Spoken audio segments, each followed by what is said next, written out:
আমেরিকার ওই কুত্তারা ফুটবল বিশ্বকাপের এই টাকা ইনকাম করে তোমার ইমানদার ভাইয়ের বুকে গুলি মারবে, ইমানদারের রক্ত ঝরাবে তোর টাকা দিয়ে, তোর টাকা দিয়ে। একটি বিশ্বকাপ ফুটবল খেলার সাথে শুধু আব্বা এটা খেলা না, তোমার যদি কলিজা থাকে, বিবেক থাকে, তুমি খবর নিও। এই বিশ্বকাপ ফুটবল খেলার সাথে কোটি কোটি কোটি কোটি ডলারের, কোটি কোটি ডলারের মদের বিক্রি হবে। এই খেলার প্রত্যেকটা গ্যালারিতে অজস্র অগণিত মানুষ মদ পান করবে, এর সাথে মদের গভীর সম্পর্ক।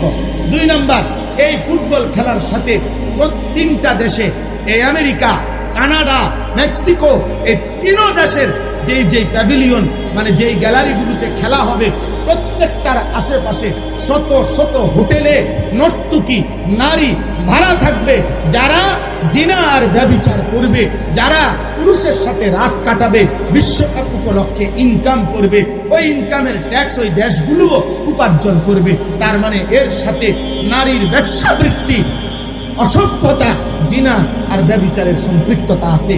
3 নম্বরে, এই ফুটবল বিশ্বকাপের সাথে কোটি কোটি টাকার অনলাইনে জুয়া অনলাইনে খেলোয়াড়ের নাম ধইরা, দলের নাম ধইরা জুয়া খেলা হবে। এই জুয়া খেলাতেও সারা পৃথিবী জুড়বে। তাহলে একটি খেলার সাথে খেলাধুলা, এটাও তামাশা। 3 দেশে 3টা বিশ্বকাপে উপলক্ষে উদ্বোধনী অনুষ্ঠান হবে। এই 11 তারিখে অনুষ্ঠানের মধ্যে 3 দেশের উদ্বোধনী অনুষ্ঠানে খেলা হইল ফুটবল, অথচ নাচবে অর্ধ উলঙ্গ নর্তকী, উদ্দাম নাচবে। নাচের সাথে খেলার কি সম্পর্ক আব্বা? ফুটবলের সাথে নর্তকীর দেহের কি সম্পর্ক? বলো না আব্বা। তুমি কি লজ্জা শরমের শেষ অংশটাও ভুলে গেছো? তোমার মায়ের রক্ত ভুলে গেছো? 2 বছরের মায়ের দুধ ভুলে গেছো? তুমি বুঝো না? এটা তো শুধু খেলা না, এর সাথে জুয়া আছে। এটা তো শুধু খেলা না, এর সাথে মদের বোতল আছে। এটা তো শুধু খেলা না, এর সাথে নারীর নাচ আছে। তুমি দেখো, তুমি দেখো। আজকে তোমরা আজকে খুঁজে নাও, আজকে দেখো। এই প্রথম এই বছর 2026 বিশ্বকাপ ফুটবলে ব্রাজিল সম্পূর্ণভাবে তাদের জার্সি বদলায় ফেলছে।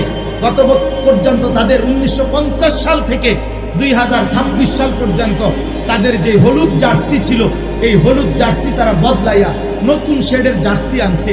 সারা পৃথিবীর অনলাইনে আজকে খবরে আসছে, সারা বিশ্ব আন্তর্জাতিক ভাবে, যে ব্রাজিলের ওই জার্সি, নতুন জার্সি যেটা গেঞ্জি আর কি গায়ে দেয়, ওইটার মধ্যে শয়তানের প্রতিকৃতি, শয়তানের আকৃতি, মুখোশ এটার ভিতরে ছাপানো আছে।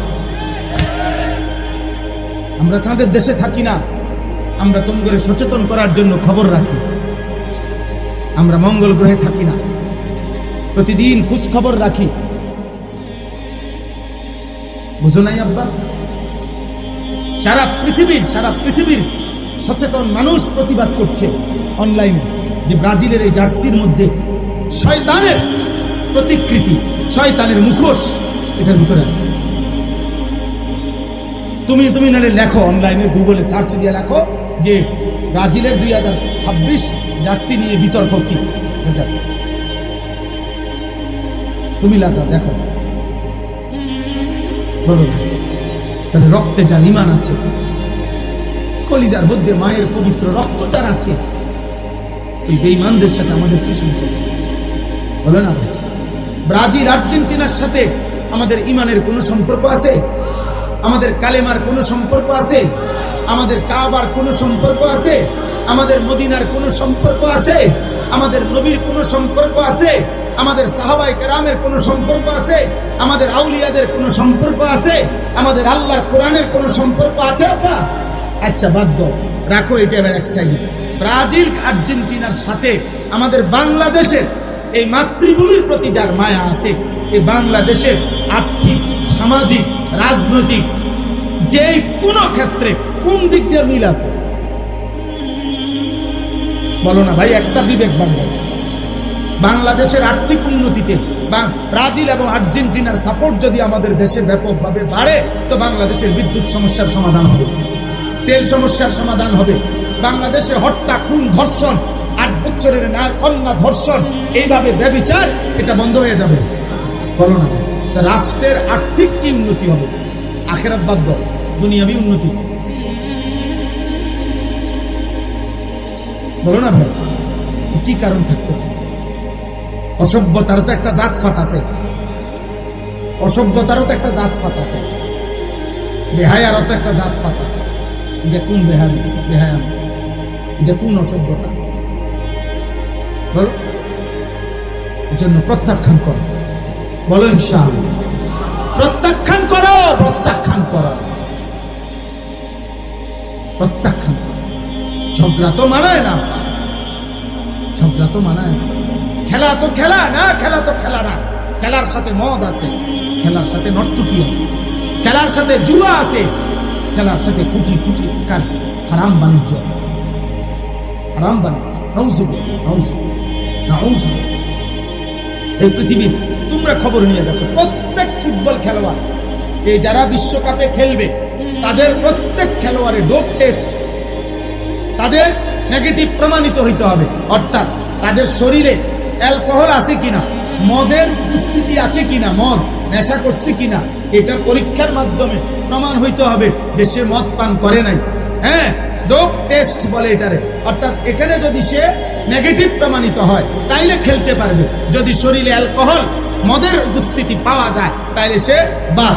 তাইলে বোঝা গেল ফুটবল খেলার মধ্যে এই খেলোয়াড়রা অসংখ্য যারা নেশা করে, এই নেশা তাদেরকে উত্তাল বানায় ফেলে। এই জন্য এটা পরীক্ষা করে করে বিরত রাখার চেষ্টা করে, কিন্তু বারবারই প্রতিবারে এরকম অসংখ্য দামি দামি খেলোয়াড় বাদ করে।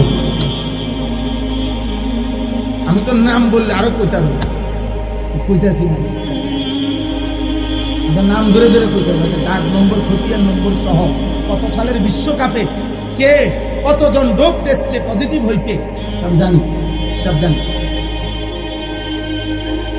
হ্যাঁ, বিগত কমপক্ষে 2-4-5 বিশ্বকাপের আপডেট বলতে পারবো ইনশাআল্লাহ। অর্থ হলে এই জন্য বলা যে আমরাও তো খোঁজ খবর রাখি। এখানে নৈতিকতার কি? তোমরা আবার শেষ কথা হইল আমার ভাই, তোমরা কমপক্ষে সব বাদ দাও, আমরা মোল্লা মৌলবীর কথা বাদ দাও, যারা আয়োজন করছে ওনাদের কাছে গুগলে সার্চ করে এই যে ফিফা, আন্তর্জাতিক যে ফুটবল ফেডারেশন, যেটা যারা আয়োজক, তাদের কাছ থেকে জানতে চাও যে আপনারা বলেন গোটা পৃথিবীর কি উন্নতির জন্য আপনারা এই খেলার আয়োজনটা করছেন, এটা ওনারা কর। কথাটা বুঝছেন? হেরা বলো কেন, ওনাদেরকে বল। কথা বুঝেন নাই? আন্তর্জাতিক পৃথিবীতে যদি এই ফুটবল খেলাটা ঠিক মতো হয় তাহলে যুদ্ধ বন্ধ হয়ে যাবে তো, আন্তর্জাতিক ভাবে যুদ্ধ বন্ধ হয়ে যাবে তো, ইসরায়েলের জুলুম অত্যাচার বন্ধ হবে তো, কথা বলে না, আন্তর্জাতিক তেল সমস্যার সমাধান হবে তো, ইরান আর আমেরিকা ইসরায়েলের যুদ্ধ বন্ধ হবে তো, কি হবে? মানুষের ভিতরে নৈতিকতা বাড়বে। বলো ভাই, তাহলে না আন্তর্জাতিক কোনো ফায়দা আছে, না আমার রাষ্ট্রীয় কোনো ফায়দা আছে, না আমার ধর্মের কোনো ফায়দা আছে। এখানে আছেটা কি? আছেটা শুধুই হারামটা আছে, শুধুই হারামটা আছে, শুধু আখেরাতের বরবাদটা আছে, শুধু জাহান্নামটা আছে, আর কিছু না। শুধু আগুন আছে, আগুন, শুধু আগুনটা আছে। এই জন্য চলো, শেষ কথা, যার বিবেকে কুলা নিয়ত করো, নিয়ত করো এমন খেলা আমরা দেখব না। বলো না ভাই ইনশাআল্লাহ, বলো না ইনশাআল্লাহ। খেলা প্রত্যাখ্যান, প্রত্যাখ্যান। সর্বশেষ কথা বলি, কোনো অসুবিধা নাই। অনেকেই হয়তো মনে মনে বলছেন, না হুজুর, আমনে না, আপনার আব্বাও যদি কবর থেকে আসে আমি ফিরবো না, আমি দেখবো, অসুবিধা নাই।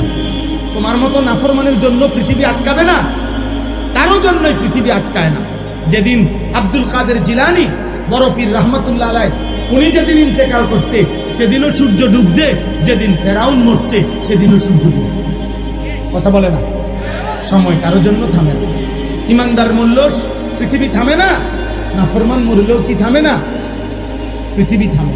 অতএব আমাদের কারো জন্যই সূর্য চন্দ্র থামবে না, সময় সময়ের গতিতেই চলবে, পৃথিবীর গতিতেই শেষ হবে। আপনাদেরও মৃত্যু হবে, ইমানদারেরও মৃত্যু হবে, নাফরমানেরও মৃত্যু হবে, কিন্তু একদিন কবর আটকায় যাবে, একদিন হাসরের ময়দান আটকায় যাবে। এই পৃথিবী বন্ধু ছেড়েই দিতাম, হাসি কিংবা কান্না, আনুগত্য কিংবা নাফরমানি, পৃথিবী তোমাকে ছেড়ে দিতে হবে। আল্লাহ তাআলা আমাদের সবাইকে বুঝ দান করেন। আল্লাহ তাআলা এই মাদ্রাসাখানার জন্য মাওলানা সাহেব দোয়া চাইছেন, আল্লাহ তাআলা কবুল করেন, আল্লাহ তাআলা কবুল করেন। আমার ভাই এলাকার যারা বয়স্ক মানুষ আছেন, এলাকার যারা বিবেকবান আছেন, মাওলানা সাহেবের মাদ্রাসা এখানে কেন বিদ্যুতের সমস্যা, আমি আপনাদের কাছে হাত জোড় করে বলি, আমি কিছুই জানি না, কিন্তু আমার একটা কথা, একটাই অনুরোধ, বিবেকবান কোন মানুষ যদি আছেন, আপনাদের যাদের দ্বারা সহযোগিতা করলে এটা সমাধান হবে, আপনারা সমাধান করে দেন। কারণ এটা মনে রাখেন, কোন আল্লাহর বান্দা, কোন আলেমে দ্বীনের চোখের পানি যদি ধরে, এই মাওলানা চোখের পানি ফেলছে, এই চোখের পানি যে বাধাগ্রস্ত করবে তার ক্ষতি হবে। আমি বললাম আর বলে গেল, আমি যদি আর কোনোদিন নাও আসি, আমি বলে গেল, কোন আলেমে দ্বীনের চোখের পানি, কোন আলেমে দ্বীনের আল্লাহর কোরআন যার কলিজায় আছে, আপনার কাছে সে যত অপছন্দ হোক, তার কলিজায় আল্লাহর কোরআন আছে। অতএব তার চোখের বাণী সাংঘাতিক, সাংঘাতিক। আমি অনুরোধ করি, আল্লাহ তাআলা সমস্ত পেরেশানি দূর করে।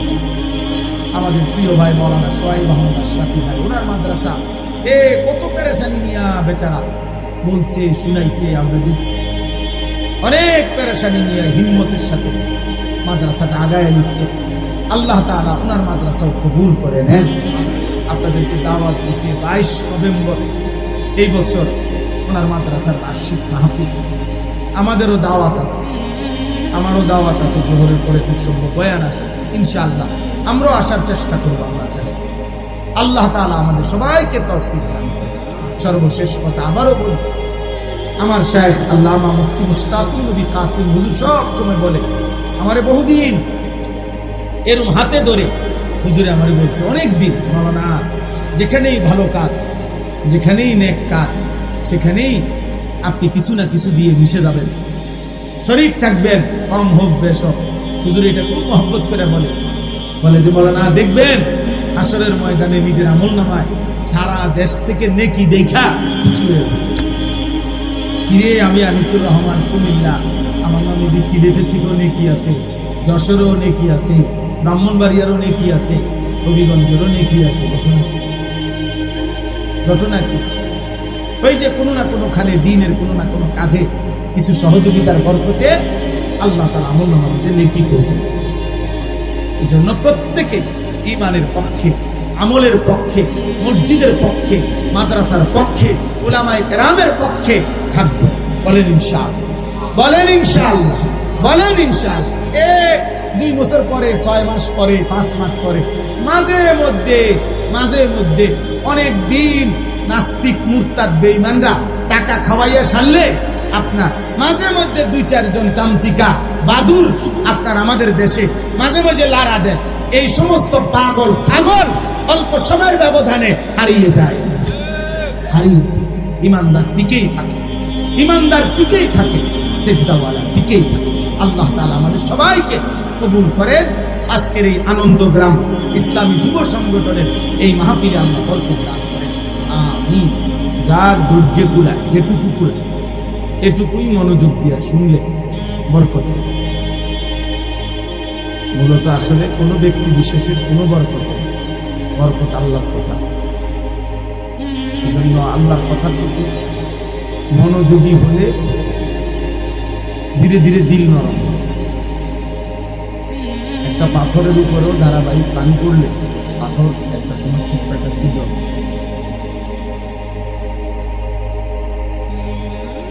এই জন্য কোন আল্লাহর বান্দা যদি আল্লাহর কথা মনোযোগ দিয়ে ধারাবাহিক পরপর শুনতে থাকে, একটা সময় আল্লাহর দয়া হলে, বান্দার আগ্রহ দেখলে আল্লাহই বান্দার কলিজার ভিতরে আল্লাহর কথা পৌঁছে। কোরআন কারিমে কথাটা আছে, যেন সবাই মনোযোগ। তোমরা যারা দাঁড়ায় আছো তোমরাও বসো বা বসো, এও এনেই বসো, জায়গার মিল না হইলে যেমনি সুবিধা হয় এমনি বসো। জুতার উপরে, দুই জুতা একসাথ করে ওইটার উপরে বসো, কিছুক্ষণ বসে শুনো। যখন কষ্ট বেশি লাগা উঠবে চলে গেলে পারে, অসুবিধা নেই। আমি ব্যক্তিগতভাবে এতে আমার কোনো অসুবিধা নেই, কম বেশি নিয়ে পেরেশানি নেই। সবাই বসে শুনলে বলতো দুটা জিনিস গুরুত্বপূর্ণ, একটা হলো মনোযোগ দিয়ে শোনা, চলো বসে শুনো। বসে শুনলে কলিজায় কথা ঢোকে। হযরত জিবরাইল আলাইহিস সালাম নবীজির কাছে যখন মানুষের আকৃতিতে আসতেন তো বসতেন, এরপরে কথা বলতেন। এটা হাদিসে স্পষ্ট, একদম নবীজির মুখোমুখি হয়ে আদবের সাথে বসতেন, এরপরে কথা বলতেন। অতএব এটা সুন্নাত, এটা আদব। সাহাবায়ে কেরাম নবী সাল্লাল্লাহু আলাইহি ওয়াসাল্লামের সামনে এসে বসতেন, এরপরে কথা শুনতেন। অনেক হাদিসের মধ্যে আছে সাহাবারা বর্ণনা করছেন যে আমরা নবীজির সাথে এইভাবে বসতাম যেন আমাদের কাঁধে, পিঠে, মাথায় আইসা পাখি বসে, আন্না আলা রুউসিনা তাইর, অর্থাৎ এত স্থির থাকতাম আমরা যে একটা পাখি এসে বসত।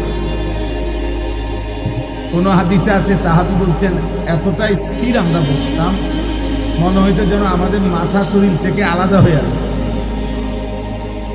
হ্যাঁ, এটা হাদিসের সঙ্গে এত মনোযোগ দিতেন, ফলে ওনাদের এত কম সময় এত পরিবর্তন হয়েছে।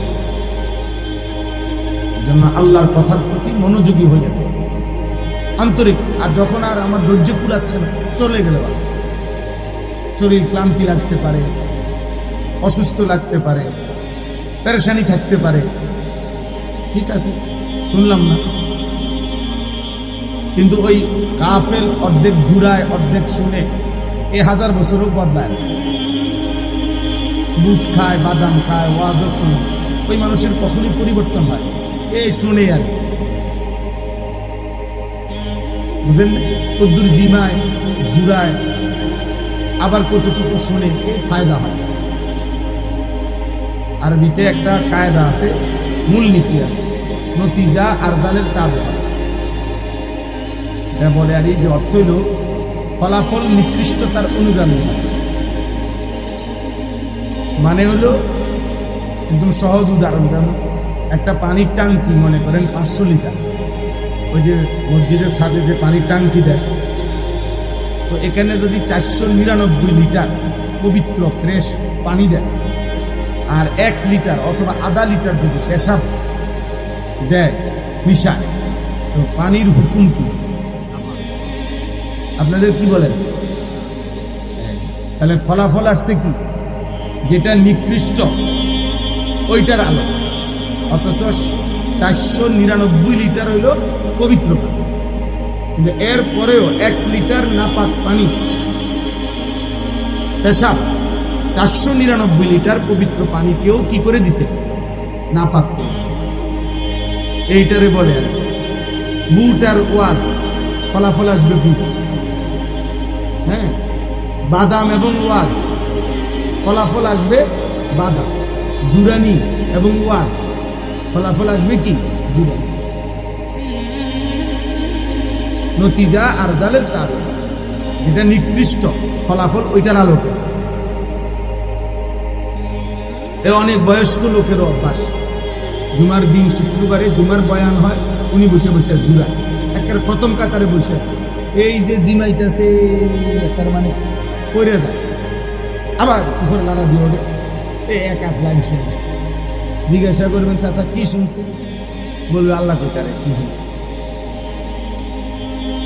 কিছুই বলতে পারছে না, মানে আগাও নাই, দৌড়াও নাই, পূর্ব নাই, পশ্চিমও নাই। এই শুনছে যে আগেও পান খাইছি, এখনো পানি থেকে মুখ পর্যন্ত পন, চা, পান, সুপারি, বিড়ি এ মিলে দিলে কোন রকম করে না খাও, আসলে এটা না উচিত। আল্লাহর কথার প্রতি কি হইতে হয় বলেন? মনোযোগ এতে বরকত। যেই তোমরা ছেলেরাও প্রিয় ভাই, এমনি বদলায় না মানুষ। তুমি তামসা করবা আর আল্লাহ তোমার অলি বানায় দিবে। তো অলি যারা তারা তো এমনি হয়। তুমি তামাশা করবা তো আল্লাহ তোমার জোনায়েদ বাগদাদি বানায় দিবে। তো জোনায়েদ বাগদাদি তো এমনি হয় না, ফাজলামি করে হয়। বলেন হয়েছে? তুমি পড়বা না, খামখেয়ালি করবা, আল্লাহ তোমার আলেম বানায় দিবে। তো যুগে যুগে যারা আলেম হয়েছে তারা কি এমনি হয়েছে? তো তোমার বেলায় নিয়ম বদলাবে কেন? বুঝেন নাই কথা? আল্লাহর যত প্রিয় বান্দা হয়েছে তো তারা তো বন্দেগী করে হয়েছে, মেহনত করে হয়েছে, চোখের পানি ফেলেই হয়েছে, কষ্ট করে গুনার থেকে বাঁচছে, হিম্মত করছে, তো ফলে আল্লাহ পাকের প্রিয় বান্দা হয়েছে। আরবিতে বলে আর কি একটা সুন্দর কথা আছে, তারজুন নাজাতা ওয়ালাম তাসলুক মাসলাকা আমা তাদরি ইন্নাস সাফিনাতা লা তাজরি মুবসা। এটা একটা আরবি কবিতা। অর্থ হলো, হে আল্লাহর বান্দা, তুমি মুক্তি চাচ্ছ, নাজাত চাইতেছ, অথচ যে পথে নাজাত সে পথে তো চলছ না। তুমি কি জানো না শুকনায় নৌকা চলে না? ইন্নাস সাফিনাতা লা তাজরি মুবসা। শুকনার মধ্যে কি নৌকা চলে? তাহলে কোথায় নিতে হয়? তো ঠিক ওই কবি বলতেছে, শুকনায় যেমন নৌকা চলে না, নাফরমানিতে তো আল্লাহ মিলে, বেআমলিতে তো কি মিলে না? আল্লাহ মিলে, ভাত মিলে, দুনিয়া মিলে। দুনিয়া তো কুত্তারও মিলে, শুকরেরও মিলে, জন্তু জানোয়ারেরও তো দুনিয়া মিলে, কিন্তু আল্লাহ তো মিলে না। এজন্য এটা খুব গুরুত্বপূর্ণ। রাবেয়া বসরি ওনারও কবিতা আছে, একটা লাইন আছে, উনি বলছেন, লাউ কানা হুব্বুকা সাদিকান লা আতা'তাহু ইন্নাল মুহিব্বা লিমান ইউহিব্বু ইউতা। যে শোনো, যদি তোমার আল্লাহ রাসূলের প্রতি ভালোবাসা থাকতো সত্যিকার, তাহলে তো তুমি আল্লাহ রাসূলের আনুগত্যই করতে। তুমি কি জানো না যে যাকে ভালোবাসে সে তো তাকেই অনুসরণ করে? ভালোবাসি যাকে, অনুসরণ করে বুঝি আরেকজন। বলেন না, বিবেক কি বলে? মানুষ পছন্দ করে যাকে, অনুসরণ তাকে করে না অন্যকে? তাকেই করে, তাকেই করে। এজন্য প্রত্যেকে, ছেলেরা তোমাদেরকে বলবে, চুল, চেহারা, লিবাস, পোশাক, চাল চলন তোমার চেহারাই প্রমাণ করে তুমি কেন। আলাদা আইডেন্টি করার দরকার, এটা এমনিই তো বোঝা যায়, এমনিই তো বোঝা যায়। বয়স্ক বাবা আপনাদেরকে বলি, আপনারও আখলাক কেমন এটা বুঝার বাকি আছে। আপনি বসে বসে চা দোকানে বিড়ি খান, আপনি কেমন জাতের মানুষ এটা কি না বুঝার কি আছে? আপনি কথায় কথায় গালি দেন, তা আপনি কেমন জাতের মানুষ এটা না বুঝার কি আছে? আমরা কি চিরা খাই না? আমরা বুঝি না? সারা বছর আপনি টেলিভিশনে নাচ গান দেখেন, চা দোকানে আড্ডা দেন, তো আপনার চরিত্র আখলাক কেমন এটা না বুঝার কি আছে? কথা বলেন না? হ্যাঁ, আমাদের গ্রাম্য একটা সুন্দর কৌতুক আছে, আমার বল আকসামবাড়ি কুমিল্লা। তো ওইখানে এক বেটা ভাত খাইতেছে বসে বসে, আরেকজন আইয়া কিও ভাত নি খাও, কয় না তোর মাটি কেন? এই বেটা, আমি দেখতেছি পরিষ্কার তুমি ভাত খাইতেছ, কত তাহলে দেখতে কষ্ট, দেখতেই আসুক বেটা ভাত খাই, আবার দেখো ভাত নি খাও। মানে এটা তো বুঝাই যাইতেছে আমি কি খাইতেছি, ভাত খাইতেছি, তুমি আবার এটা কি জিজ্ঞাসা যে ভাত নি খাও? এই জন্য বলছি উল্টাটা মারি কাটা। তাইলে বুঝা গেল মানে আপনি কি করছেন, আপনার চাল চলন উঠা বসা এটা কি মানুষ দেখলে বুঝে না? মানুষ আলোকে আলোই বলে, অন্ধকারকে অন্ধকারই বলে। মানুষ অসৎকে অসৎই জানে, সৎকে সৎই বলে। মানুষ চোরেরে জুনায়েদ বাগদাদি বলে না, জুনায়েদ বাগদাদিরে চোর বলে। প্রিয় ভাই, এটা বাবা বুঝতে হবে। এই জন্য আপনার চলাফেরা, আপনার চেহারা, আপনার জিন্দিগি, এটাই আপনার জীবনের সার্টিফিকেট।